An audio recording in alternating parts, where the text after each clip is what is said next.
강혜신의 오늘의 미국.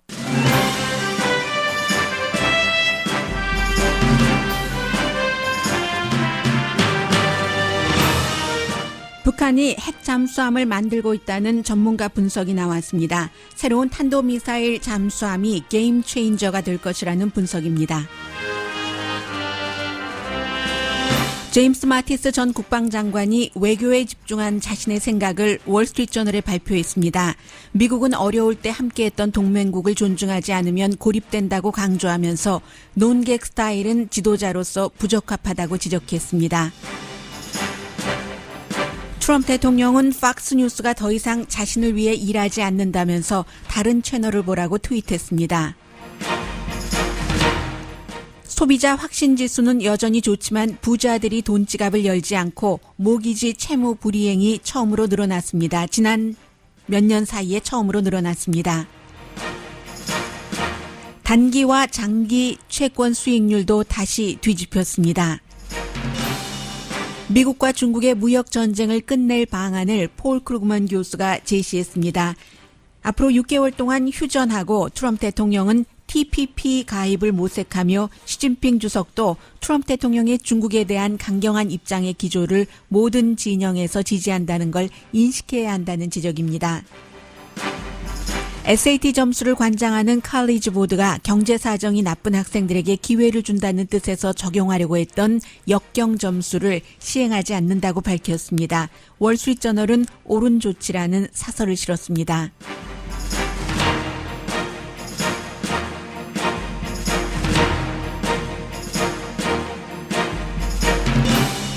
여러분 안녕하십니까? 오늘의 미국 강혜신입니다. 오늘 아침 미국에서는 그 텔레비전 아침 프로그램에서 거의 10분 정도를 할애를 하면은 가장 중요하게 시간을 썼다는 내용입니다. 주로 제가 여러분들께 보도를 해드릴 때 뭐 CNN이라든가 가장 평범하게 아니면 팍스뉴스 두 매체가 서로 다른 시각을 갖고 있기도 하고 그래서 이제 두 매체를 주로 전하고 MSNBC를 웬만하면 피합니다. 왜냐하면 CNN 방송보다 MSNBC가 훨씬 어피니언 성향이 강하고 더 좌측으로 가 있고 해서 이제 우측에서는 제가 팍스, 드러지 리포트, 물론 드러지 리포트는 기사를 만들어내는 매체는 아니고 보수에게 유리한 기사들을 함께 모아놓는 링크하는 사이트이긴 하지만요. 그리고 이제 가끔 거짓이 아닐 때 브레이트바트는 거짓과 음모론을 많이 전하고 있기 때문에 브레이트바트를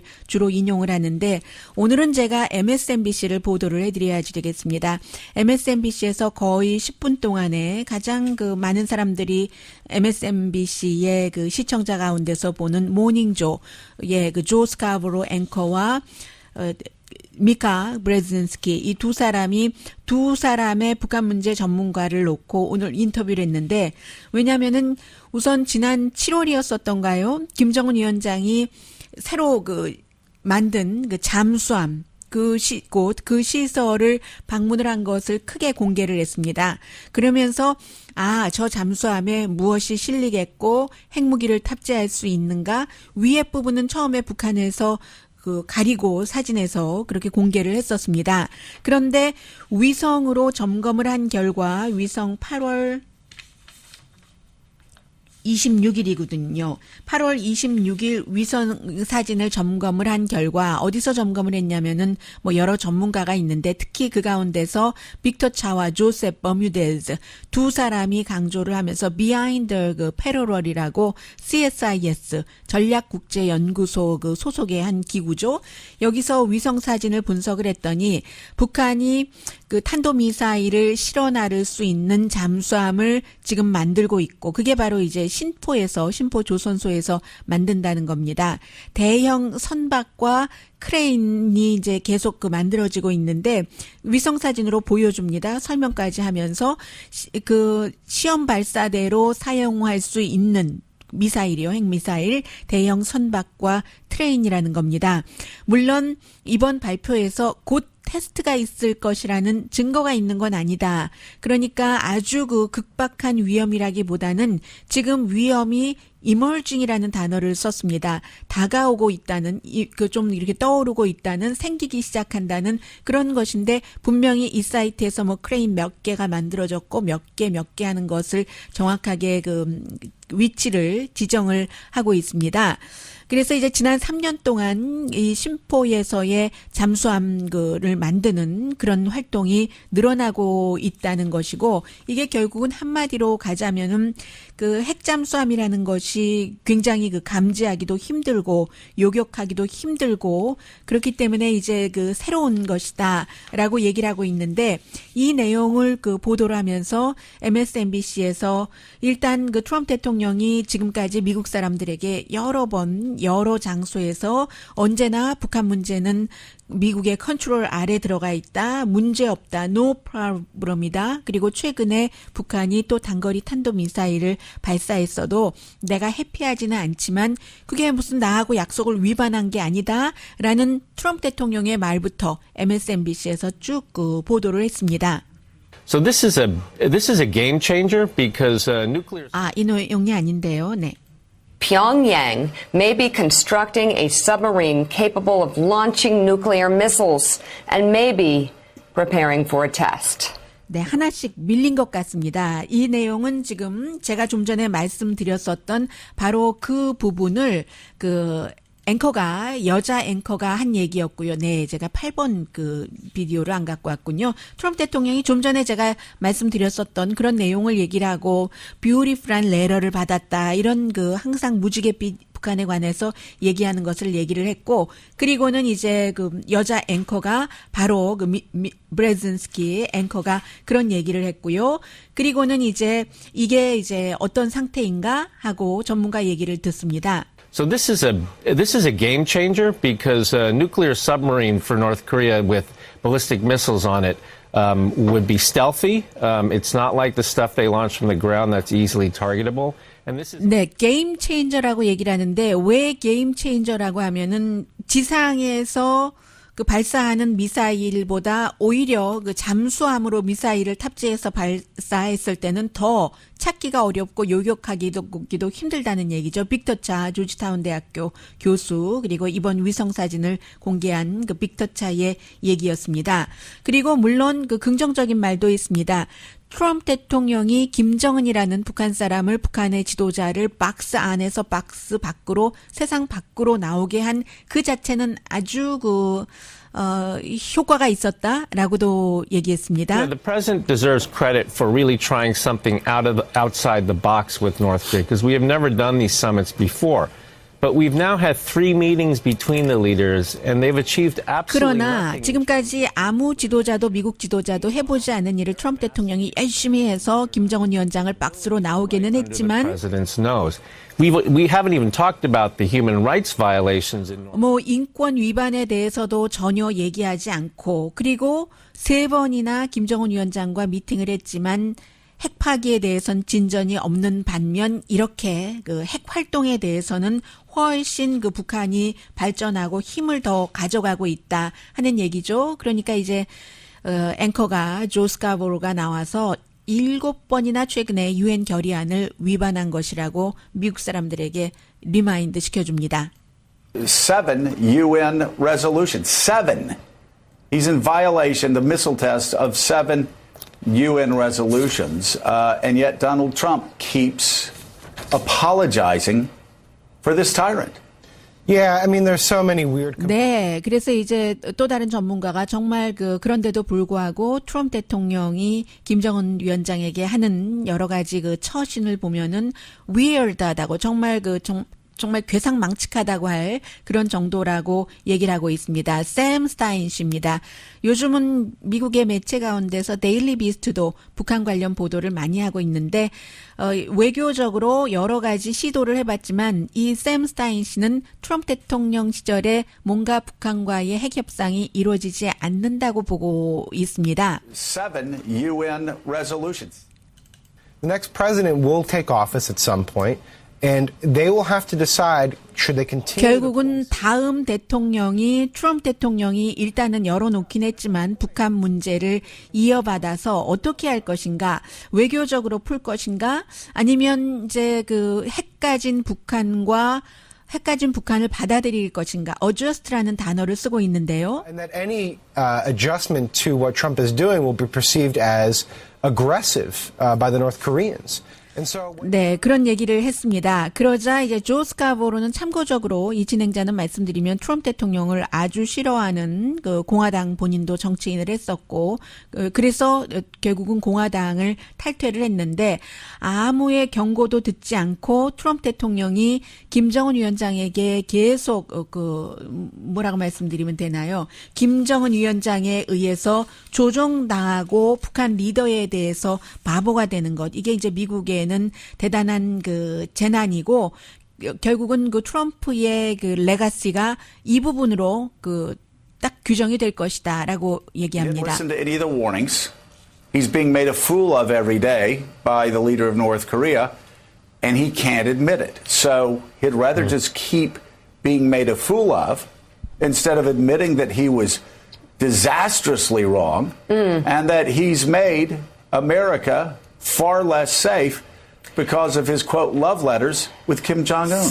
네, 김정은과의 뭐 love letter 이런 것을 얘기하면서 미국을 더욱 덜 안전하게 한 그런 대통령으로 결국은 나중에 평가받을 것이다 하는 얘기였고요. 오늘 월스트리트저널에 보면은 제임스 마티스 국방장관이 쓴 에세이인데 아주 긴 에세이입니다. 의무 제목이요. 민주주의 그리고 트라이벌리즘, 한국식으로 표현하자면 진영 논리 이런 것에 대한 경고, 끼리끼리 하는 뭐 그런 외교의 포커스를 둔 그 에세이인데 이 내용을 좀 전해드리겠습니다.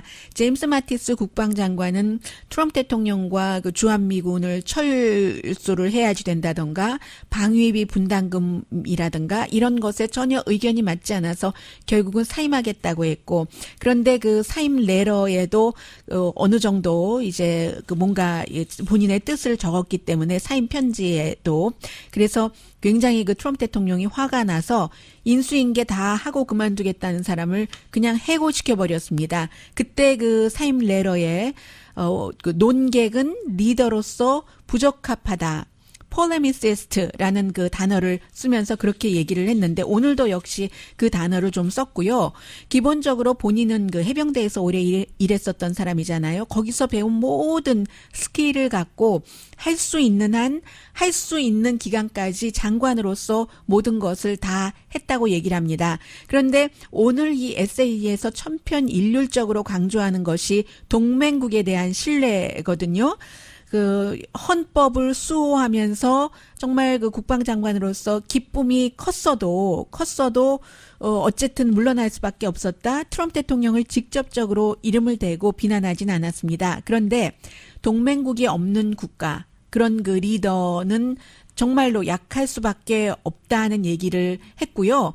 지금 이런 것이 G7에서도 뭐 기후변화 회의에 트럼프 대통령이 참석하지 않았다던가 또 어제 오늘의 미국이 끝난 뒤에 더 강하게 나온 얘기 가운데 하나가 G7의 다른 국가 지도자들은 전부 러시아가 지금 저런 행보를 하고 있는 한 G7에 포함시켜서 G8으로 확장해서는 안 된다는 것이었고 트럼프 대통령이 언성을 높이면서 다른 나라 지도자들과 러시아를 여기에 들여와야지 돼라고 계속 주장을 했었다는 얘기가 나오고 그리고 불과 일주일 전에 덴마크를 방문하기로 하다가 이제 그 취소를 했었던 뭐 그런 것이요.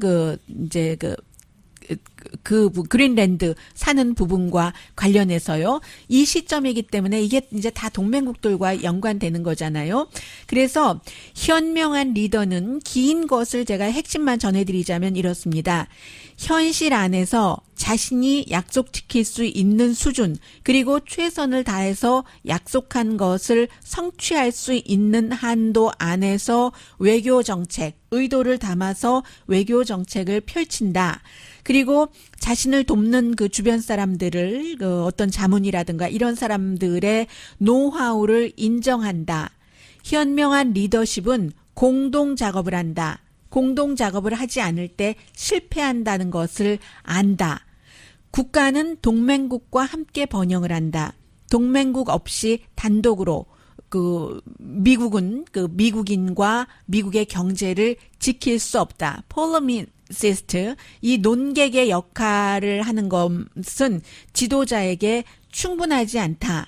트위터 쓰는 것을 얘기를 하겠죠. 하면서 리더는 어려울 때 미국과 함께 했었던 동맹국의 존경을 표시하는 전략적인 감각을 국민에게 보여줘야지 된다.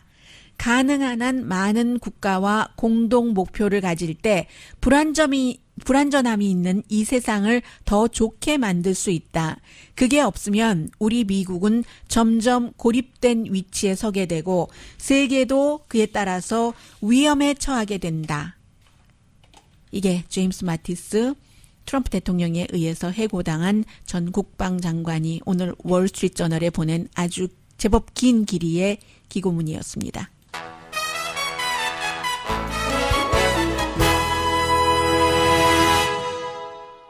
한국에서는 지금 한국 국민이 알기를 원하기 때문에 지소미나를 파기 내지는 중단한 것에 대해서 미국이 이제 국방부, 국무부 전부 트위터로, 국무부 같은 경우는 트위터 자체를 한국말로 썼잖아요. 굉장히 실망스럽고 미군도 위험해진다. 이런 식으로. 그리고 다시 생각해라, 재고해라. 이런 얘기가 나오고, 그러자 또 청와대는 이 지소미아 최종 결정하는 것에 대해서 미국과 9번을 통화를 했다, 연락을 했다라고 얘기를 하고, 미국은 그런 일 없었다라고 계속 서로 이제 약간의 주장의 차이가 있을 수는 있죠. 문서로 딱 이렇게 쓴 것이 아닌 한 서로 해석하는 것도 다르고, 해석하기 전에 그 태도도 다르고요. 똑같은 그 사안을 보면서 그런 상황에서 어쨌든 제임스 마티스 국방장관은 약간 그런 미국의 모습이 한국의 압력으로 느껴질 수도 있고, 또 한국으로 볼 때는 어떤 경우는 미국의 무조건 우리가 왜 미국 말만 들어 이렇게 하는 것보다는 좀 뭔가 지혜롭게 반일 운동을 하더라도 지혜롭게 하고, 예를 들어 어느 정도까지 미국의 한국의 주장을 펼친다 내지는 반미를 한다 하더라도 지혜롭게 현실 가능성 있는 그렇게 해야지 된다는 목소리가 한국 내에서 나오는 것과 마찬가지로 미국에서도 제임스 마티스 같은 사람은 고생 다 함께 했었던 동맹국을 충분히 존중을 하고 그 존중한다는 것을 표시를 해야지 미국이 존립할 것이다 라는 그런 에세이였습니다. 잠시 뒤에는 한국의 무슨 특목고가 됐던 대학이 됐던 의전원이 됐던 하고 상관은 없는데, 미국에서도 부자와 가난한 아빠를 둔 학생들 사이에 SAT 점수 차이가 크니까 SAT를 관장하는 칼리지 보드에서 어떻게 해보려고 하다가 결국은 하지 않기로 결정했거든요. 거기에 대한 반응, 그리고 미국 법무장관, 농림부 장관이 지금 현재의 미국을 보여주는 여러 가지 행보를 한다던가, 아니면 대통령의 지시를 받아서 어느 정도 집행을 할 것인가, 그런 모습 전합니다.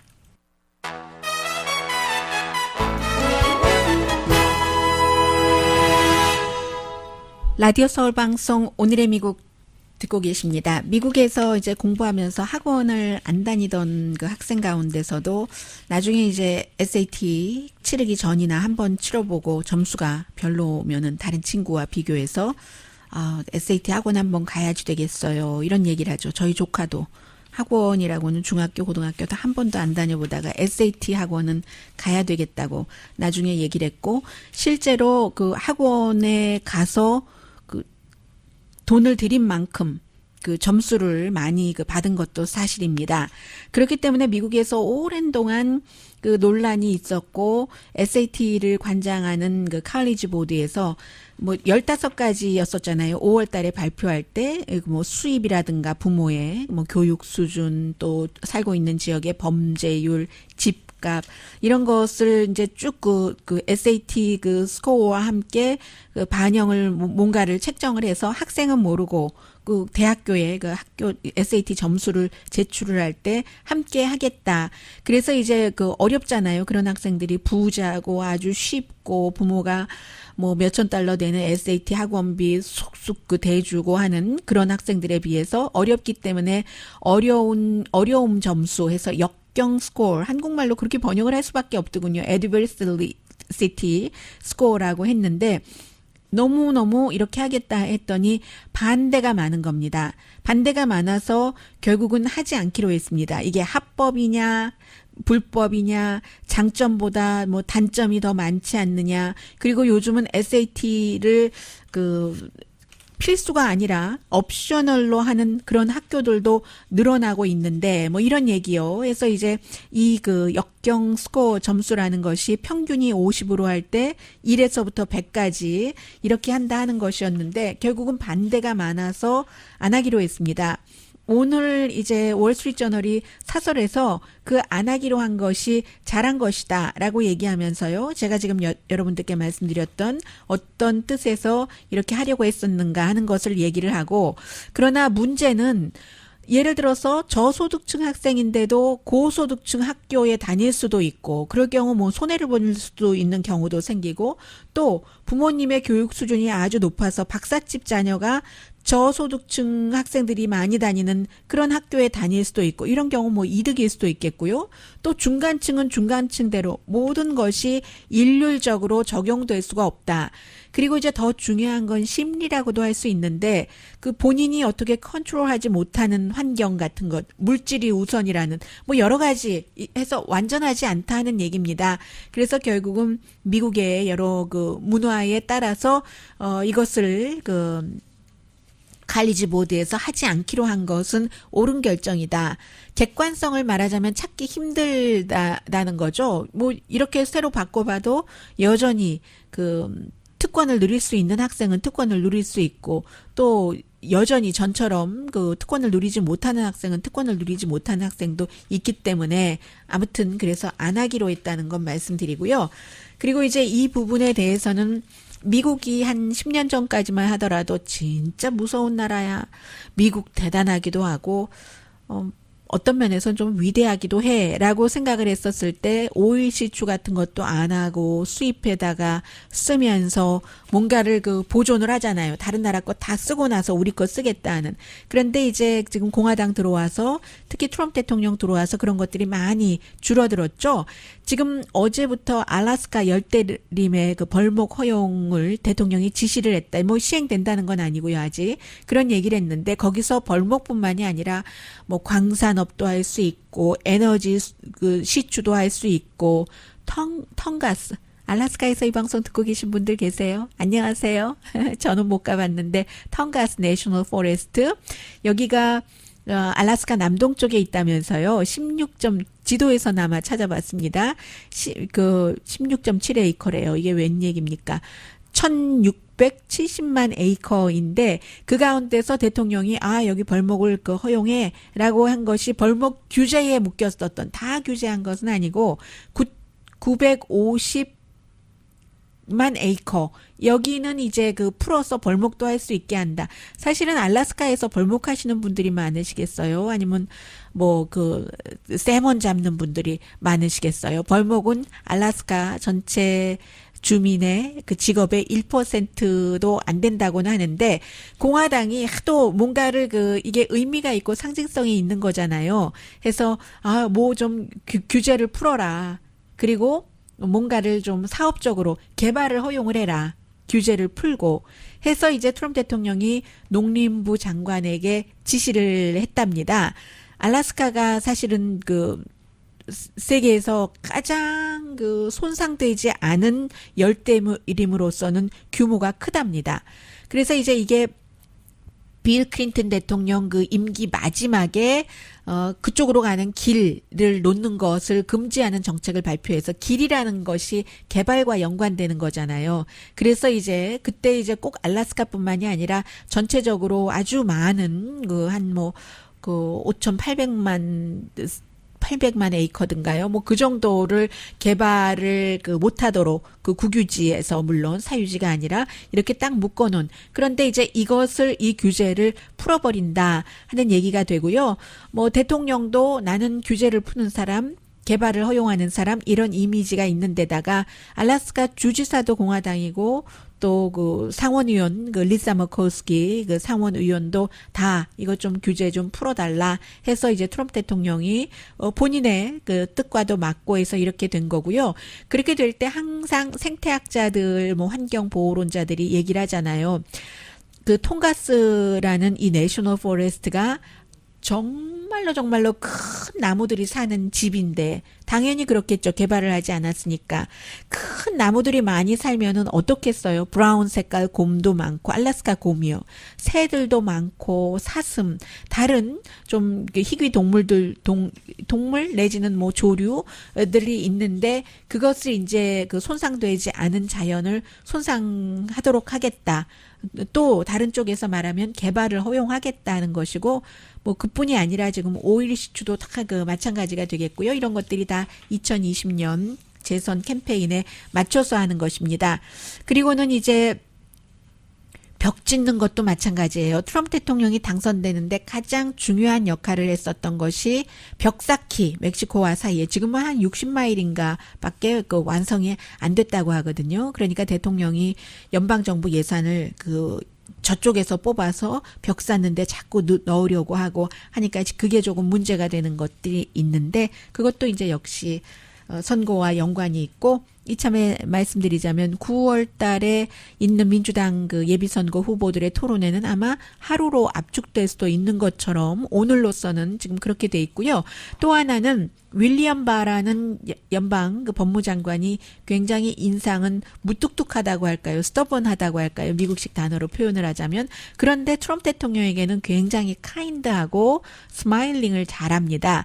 그래서 이제 이것도 또 문제가 됐는데 법무부에선 전혀 문제 아니라고 하거든요. 윌리엄 바 법무장관이 연말이면은 늘 그 패밀리 파티를 한답니다. 한 200명을 초대를 해서 아이리쉬, 스카티쉬, 뮤직도 있고 당연히 뭐 술이 들어가겠죠.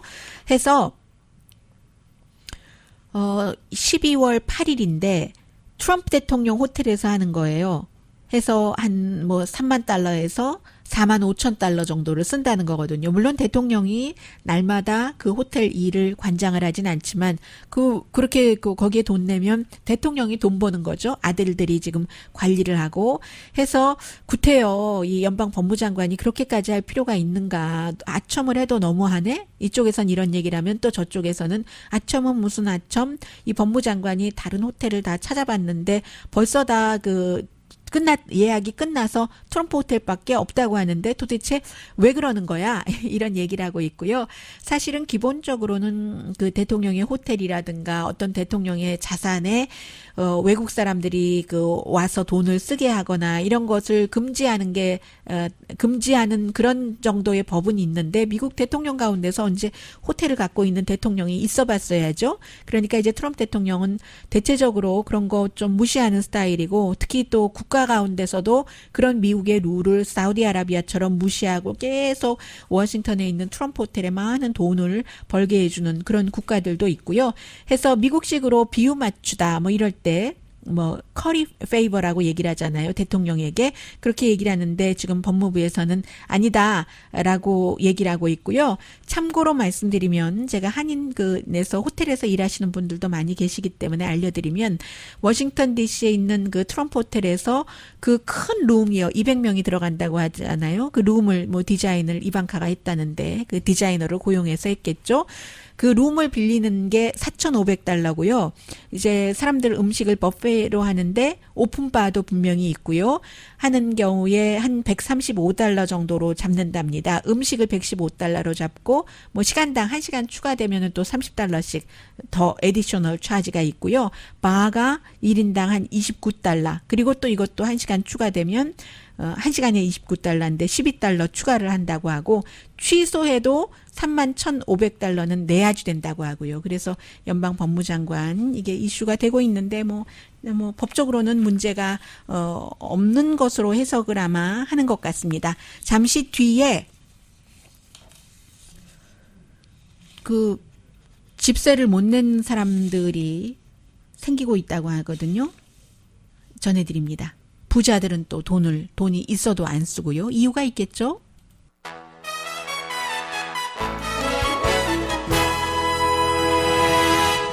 라디오 서울 방송 오늘의 미국 듣고 계십니다. 네. 미국에서 이것도 이제 새로운 노멀이 되고 있네요. 채권이 단기 채권 수익률이 장기 채권 수익률보다 더 높아지는 이자율이 그런 경우가 자꾸만 생겨서 어제는 보니까 1개월, 2개월, 3개월짜리 채권이 30년짜리 채권보다도 수익률이 높았습니다. 지금 30년짜리 채권율의 수익률이 오랫동안 딱 묻어두고 이득을 챙기는 게 2% 미만이거든요.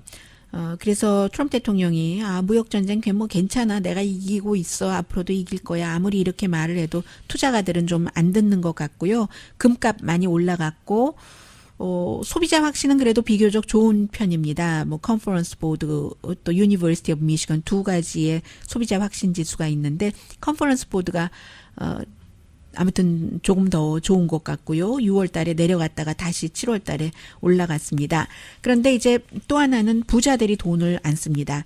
사실은 지난 몇 년, 한 10년 정도는 부자들이 경제를 많이 이끌어 왔었는데 지금 돈을 안 써서 얼마 전에도 말씀드린 것처럼 하이엔드 부동산 시장 경기 불황 이후에 2009년도, 8년도 그 이후에 최악이고 맨하탄 같은 경우는 6번 연속 분기별 판매가 내려갔고요.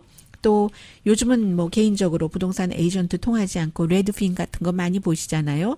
레드핀도 150만 달러 이상 그 비싼 주택의 경우 2분기 판매율이 5%가 줄어들었고 비싼 주택 하면은 캘리포니아, 뭐 콜로라도, 뉴욕 이런 곳 많은데 아무튼 그 안 팔린 맨션이 지난해보다 굉장히 많고요.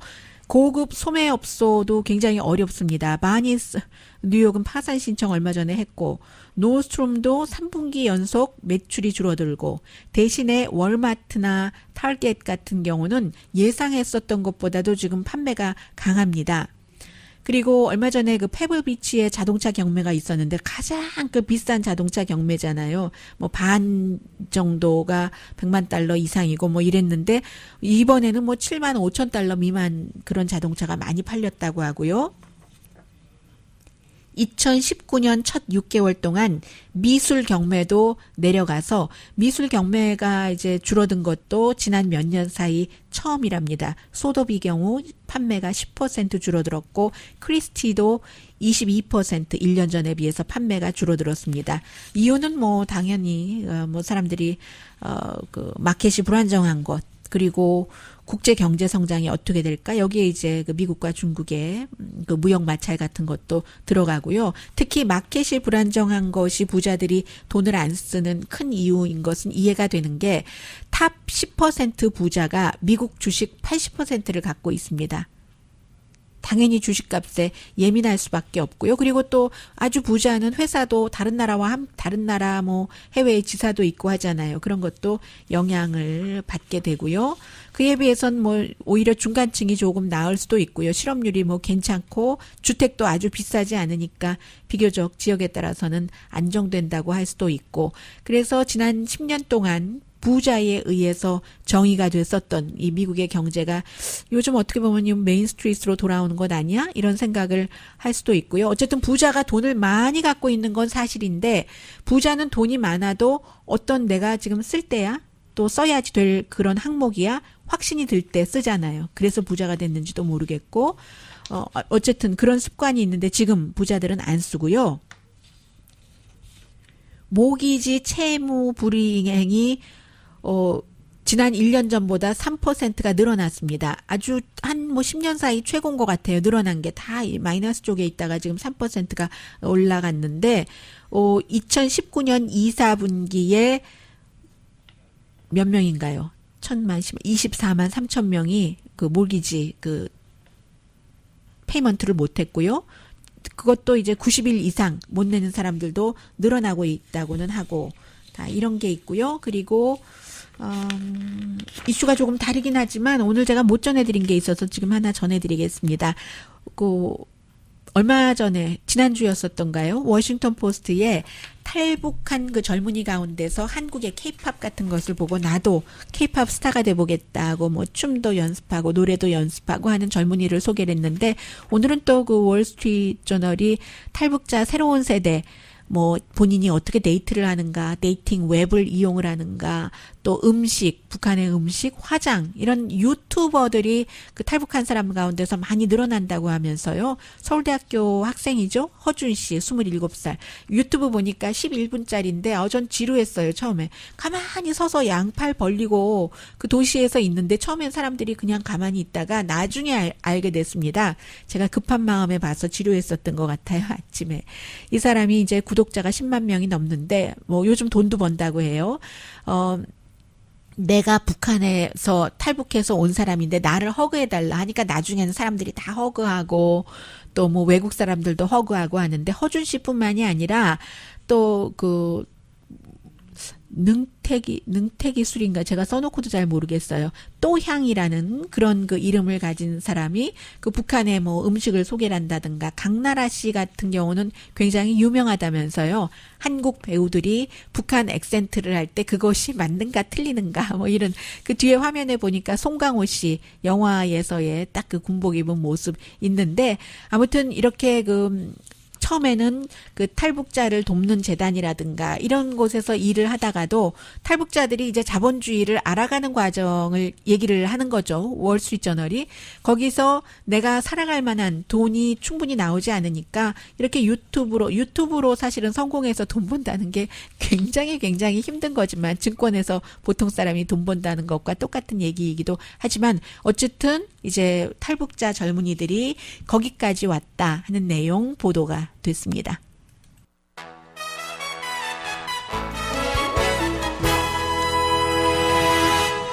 네, 제가 앞서 잘못 말씀을 드렸네요. 폴 크루그먼이라고. 경제 칼럼이기 때문에 토마스 프리드만이 어떻게 트럼프 대통령과 시진핑이 서로 무역 전쟁에서 이길 수 있는가라고 했는데 전해드리겠습니다. 미국 지금 현재의 상황이 미국 그 비즈니스맨이 중국에서 나가고 서로에게 투자가가 나가고 중국 학생과 과학자가 미국에서 중국으로 가고 세계가 40년 동안 지속됐었던 번영됐었던 시스템이 지금 어글리하고 불안정하고 이렇게 될 경우는 뭐 기후변화라든가 이런 것도 함께 일하기 힘들어지는데 미국의 성숙하지 않은 대통령과 중국의 절대로 지는 것처럼 보이지 않으려는 시진핑 이 두 사람들이 서로 앉으려고 하는 것이 문제가 되는데 휴전을 6개월 동안 트럼프 대통령이 시진핑 중국 국가주석에게 제시를 해라라고 얘기를 합니다. 중국이 그 사이에 탑다운식의 그 어떤 그 지적재산권 하지 못하도록 하고 기술 이전 뭐 이런 것 이렇게 못하게 하고 외부에서 중국에서 일을 할 때 접근을 쉽게 하고 그렇지만 지금 미국에서 지금까지 원했던 것처럼 꼭 그걸 법으로 만들으라고 강요하지는 말고요. 중국식, 당신들식으로 하십시오. 또 당신 그 국민에게 원하는 말을 하십시오. 나는 그 사이에 트윗으로 그 시진핑 당신을 망신시키지 않겠습니다. 그리고 6개월 뒤에 봅시다라고 하자는 거예요. 그렇다고 완전하지는 않겠지만 어차피 지금 2년 동안 끌고 왔었던 2년 이상이죠. 이 무역 협상이 얼마나 어글리하게 가고 있는가라고 얘기를 하면서요.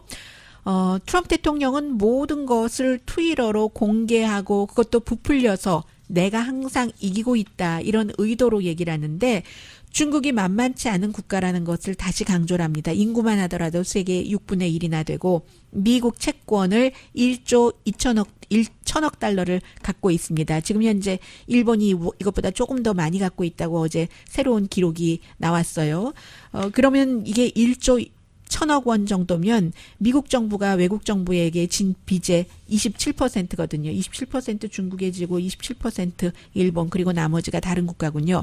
그 사이에 시진핑 중국 국가주석도 주변에 그 강성이 있으니까 좀 그 예를 들어서 그 각 주마다 있는 로비스트들도 있고 그런 사람들을 잘 그 다독이면서 트럼프 대통령이 중국을 무너뜨리기를 원한다고 생각하지 않는다. 중국 무너뜨리는 것을 트럼프 대통령은 원치 않는다는 거예요. 다만 이제 본인 그 정치 이 기간 동안에 이기고 그것이 또 중국을 누른다. 무역 불균형을 이게 공약이었기 때문에요. 그것이 트럼프 대통령의 생각일 텐데 그러나 트럼프 대통령 주변에도 시진핑 주변에 강성이 있는 것처럼 공산당을 무너뜨려야지 된다. 이렇게 주장하는 사람이 있다는 거죠. 근데 둘 다 불가능하다는 얘기를 하고 있습니다. 그리고 게다되고 신뢰 없음이라는 큰 문제가 있기 때문에 미국에서 뭐 중국 물건을 사고 그럴 때 언제 우리가 채식주의자냐, 권위주의자냐, 자본주의자냐, 공산주의자냐를 따졌느냐 하는 거죠. 그런데 이제 중국이 하이텍을 미국처럼 팔려고 하니까 5G를 그러니까 이게 문제가 됐다 이건 거죠. 그동안 미국에서 사갔을 때는 괜찮았는데 하면서 또 시진핑도 미국을 잘못 읽지 말아라. 물론 트럼프 대통령이 지금 마구잡이식으로 하고 있는 중국에 대한 다른 나라에 대한 무역 압박에는 옳지 않다고 생각하는 사람이 많지만 기본적으로 중국이 미국을 뭔가 무역으로 학대를 하고 있다라던가 이득을 챙겨가고 있다는 그 기본에는 공화당, 민주당 가릴 것 없이 전부 그 트럼프 대통령 뒤에서 지지를 하고 있다라고 얘기를 합니다. 그러니까 6개월 동안 휴전하면서 그 사이에 트럼프 대통령은 TPP에 가입을 해야지 된다고 얘기를 합니다. 이 중국은 없고 아시아 그리고 이제 다른 그 주변 국가들이 12개 국가죠. 일본이 많이 주도를 하고 들어 있어서 여기서 그 중국을 경계를 하면은 그 뒤에는 지금은 트럼프 때 시진핑이었지만 그 이후에는 세계 대 중국이 될 것이다. 이렇게 얘기를 하면서 일단 냉전을 피하는 게 세계 시스템뿐만이 아니라 완전하지 않더라도 미국도 지킬 수 있고 그 세계 시스템이 완전하진 않아도 없어지면 어쩔 것인가 이런 지적을 했습니다. 트럼프 대통령이 오늘 팍스뉴스와 결별을 선언한 것처럼 보입니다. 민주당 전국위원회의 커뮤니케이션 국장을 초대해서 인터뷰를 했거든요. 왜 민주당을 홍보해 주냐. 정말 멍청하고 가망이 없어. 좌양좌를 하는군 하면서 새로운 뉴스 매체를 찾으라고 얘기를 하는데 그게 뉴스맥스라든가 지난번에 말씀드린 오한이라든가 이런 매체를 얘기를 하겠죠. 그런데 물론 이럴 수 있죠. 그러나 저는 잠시라고 봅니다. 팍스라는 그 거대한 그 보수 매체를 트럼프 대통령이 포기할 수 있겠습니까? 강희신이었습니다.